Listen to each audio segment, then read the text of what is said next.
Assalamualaikum student. Today we will continue our previous chapter. So take out your book and come to page number 48. Today topic is tooth decay. So let's start. When you eat small bits of food can get stuck between your teeth. जब हम food खाते हैं तो उसका कुछ part जो होता है हमारे टीथ के बीच में फंस जाता है. Bits of food stick to the teeth can cause the growth of bacteria. ये जो बीच में जो हमारे टीथ के बीच में जो पार्ट फंस जाता है वो क्या करता है, उसी से जो होता है बैक्टीरिया की ग्रोथ होने का मेन रीज़न होता है. In the presence of bacteria and germs the mouth the food get spoiled the form holes and और cavities on the tooth enamel. जब हम फूड के बीच अगर हम खाते हैं और वो उसका पार्ट फूड रह जाता है तो वो क्या करते हैं, बैक्टीरिया और जर्म्स को ग्रो कर देते हैं, इसकी उनकी ग्रोथ में हेल्प करते हैं. जिससे क्या होता है, हमारा जो इनामेल वाला पार्ट होता है उसमें क्या होता है, होल्स एंड कैविटीज़ आ जाती हैं.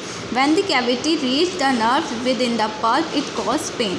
जब ये कैविटी जो होती है नर्व की हेल्प से होते हुए पल्प तक पहुंच जाती है तो क्या होता है, हमें पेन होने लगता है. Over time teeth are get covered with sticky yellow layer called प्लेक्यू.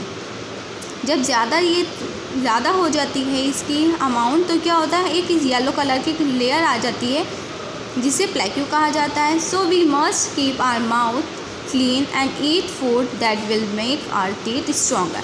इसलिए हमें क्या करना चाहिए, अपने माउथ को क्लीन रखना चाहिए और जो भी हम फूड खाएं वो ध्यान रख कर खाना चाहिए जो हमारे टीथ को स्ट्रॉन्ग बनाए ऐसा फूड हमें खाना चाहिए. Taking care of our teeth, हम किस तरीके से अपने टीथ की देखभाल कर सकते हैं. It is important to take care of our permanent teeth as they will not be replaced by another set. This is possible by following certain rules. ये ज़रूरी होता है कि हमें अपने परमानेंट टीथ की देखभाल करनी चाहिए क्योंकि अब रिप्लेस होकर दूसरे टीथ तो नहीं आने हैं, नए सेट नहीं आना था, इसलिए हमें इनकी ही केयर करनी चाहिए. कुछ यहाँ पर बेस दे रखिए किसके अकॉर्डिंग आप अपने टीथ की केयर कर सकते हो. Brush your teeth twice a day.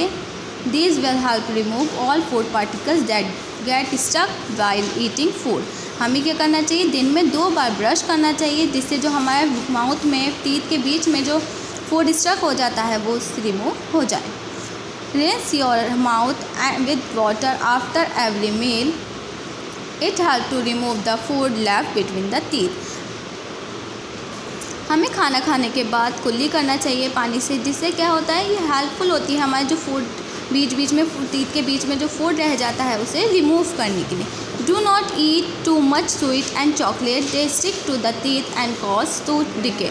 हमें ज़्यादा चॉकलेट या स्वीट्स नहीं खानी चाहिए. क्यों नहीं खानी चाहिए, क्योंकि ये हमारे टीथ में चिपक जाती है जिससे क्या होता है, हमारे टीथ ख़राब हो जाते हैं.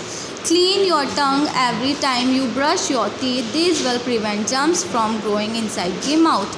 हमें अपनी टंग को भी क्लीन करना चाहिए जब हम ब्रश कर रहे हो. इससे क्या होगा, हमारे जो माउथ के अंदर जो जर्म्स प्रेजेंट है वो ग्रो नहीं हो पाएंगे. Floss your teeth. Flossing is to clean between the teeth with a thread.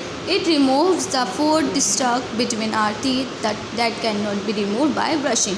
हमें क्या करना है, फ्लॉस करना चाहिए. मीन्स इस तरीके से डेंटल फ्लॉस करना चाहिए. इससे क्या होगा, जो हमारे थ्रेड की हेल्प से करते हैं इसे, जो हमारे टीथ के बीच में जो फूड स्टिक हो जाता है, रुक जाता है, तो इसी से रिमूव करने में हेल्पफुल होता है जो ब्रश से रिमूव नहीं हो पाते. Drink plenty of milk. It has calcium which make teeth strong. हमें ज़्यादा से ज़्यादा दूध पीना चाहिए क्योंकि इसमें कैल्शियम प्रेजेंट होता है जो हमारे टीथ को स्ट्रॉन्ग बनाता है.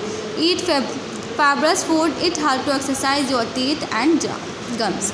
हमें जो फाइबर वाले फूड होते हैं वो खाने चाहिए. इससे क्या होता है, हमारी माउथ की जो है टीथ की एक्सरसाइज होती है एंड गम्स की भी एक्सरसाइज होती है. Visit the dentist regularly 1 in 6 months for a checkup. हमें डॉक्टर के पास जाना चाहिए 6 month में. एवरी 6 month हमें डॉक्टर के पास जाना चाहिए टीथ के चेकअप के लिए.